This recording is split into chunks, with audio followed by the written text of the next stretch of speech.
రాష్ట్ర ప్రభుత్వం నిరుద్యోగ విద్యార్థులకు వివిధ డిపార్ట్మెంట్లలో టెక్నికల్ కోర్సులపై నైపుణ్యం అందించి వారు నేర్చుకున్న కోర్సులపై ఉద్యోగ అవకాశాలు కల్పించే దిశగా ముందుకు వెళుతుంది.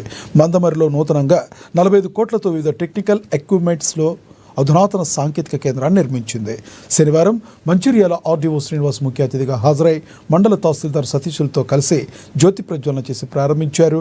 నిరుద్యోగ యువతకు అధునాతన స్కిల్స్ పైన ట్రైనింగ్ ఇచ్చి వారి ఉద్యోగ అవకాశాలు కల్పించాలనే ఉద్దేశంతో రాష్ట్ర ప్రభుత్వం అడ్వాన్స్డ్ టెక్నాలజీ సెంటర్ను నిర్మించిందని రాష్ట్ర ముఖ్యమంత్రి రేవంత్ రెడ్డి చేతుల మీదుగా తెలంగాణ వ్యాప్తంగా 65 ఏటీసీ సెంటర్లు వర్చువల్గా ప్రారంభం అయ్యాయన్నారు. దీనిలో భాగంగా మంచిర్యాల జిల్లాకు 4 సెంటర్లు మంజూరయ్యాయని, నిరుద్యోగ యువకులు ఈ సెంటర్లలో వృత్తి నైపుణ్య కోర్సును అభ్యసించి ఉద్యోగాలు సాధించాలని ఆయన ఆకాంక్షించారు.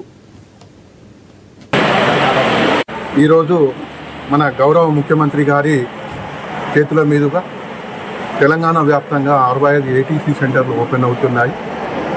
ముఖ్యంగా ఈ ప్రభుత్వం యొక్క లక్ష్యం ఏంటంటే నిరుద్యోగ యువతకు ఉపాధి అవకాశాలు కల్పించడమే. ఇండస్ట్రియల్కు ఏదైతే అవసరం ఉన్నాయో, టెక్నీషియన్స్ ఏ విధంగానైతే అవసరం ఉన్నారో ఆ రకంగా వాళ్ళకు యువతకు శిక్షణ కల్పించి ఉపాధినిచ్చే సౌకర్యంగా దానిలో భాగంగా టాటా ఇన్స్టిట్యూట్ వారితో కొలాబరేషన్తో ఏటీసీ సెంటర్లను ఓపెన్ చేయడం జరిగింది. ఈరోజు మందమరిలో చేయడం సంతోషంగా ఉంది. మన డిస్టిక్లో 4 ఉన్నాయి: జన్నారం, మంచిర్యాల్, శ్రీరాంపూర్ అండ్ మందమర్రి.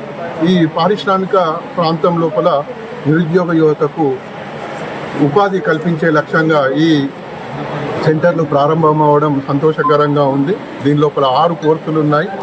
ఏవైతే ఉపాధికి అవసరమైనయో అదే శిక్షణను ఇస్తున్నారు. కాబట్టి ఉపాధి కల్పించడమే లక్ష్యంగా చేస్తున్న ఈ కార్యక్రమానికి ముఖ్యులు గౌరవ ఎంపీ గారు, గౌరవ మినిస్టర్ గారు మరియు గౌరవ ముఖ్యమంత్రి గారు.